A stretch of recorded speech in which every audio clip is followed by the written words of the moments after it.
Hey guys! Today on VintageGamer.com, we're taking a look back at the Atari Anniversary Edition for the Sega Dreamcast.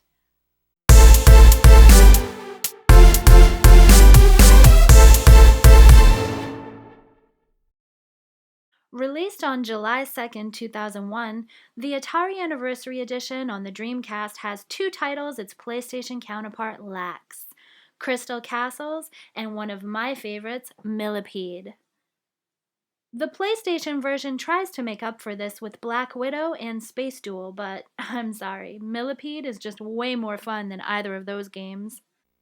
In addition to Millipede and Crystal Castles, the games included are Asteroids, Centipede, Missile Command, Pong, Super Breakout, Tempest, Asteroids Deluxe, Battlezone, Gravitar, and Warlords.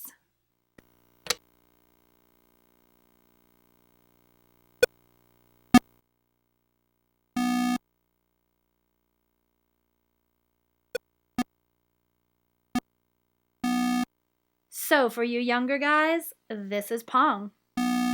It is basically a tennis game and can rightfully be called the very first sports video game. It's commonly thought that Pong is the very first video game, but this is incorrect. Computer Space and a couple of other titles did come before it. However, Pong, without question, is the first video game to achieve mainstream popularity and is the first commercially successful video arcade game machine. Unfortunately, Pong is not very much on the Sega Dreamcast. The problem is that to play Pong properly, you need a paddle controller. Using an analog stick or a D-pad just doesn't work.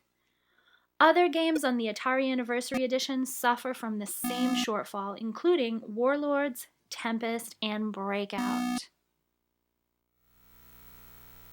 One very cool feature on the Atari Anniversary Edition that I love is the archive. The archive features images of original box art, screenshots, advertisements, and full-size arcade machines for most of the games included in this version. And finally, we come to one of my all-time favorite games, Centipede. I'll bet you didn't know that one of the designers of Centipede was a woman. Donna Bailey, along with Ed Logg, created the original Centipede arcade game in 1981.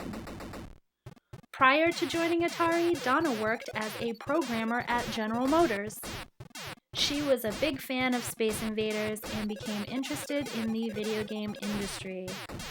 When she found out that Atari was using the same microprocessor in its games that GM was using, she promptly sent her resume into Atari.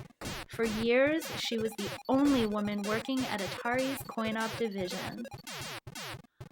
Unless you have a strong desire to play Centipede on the Dreamcast, you should probably pass on the Atari Anniversary Edition.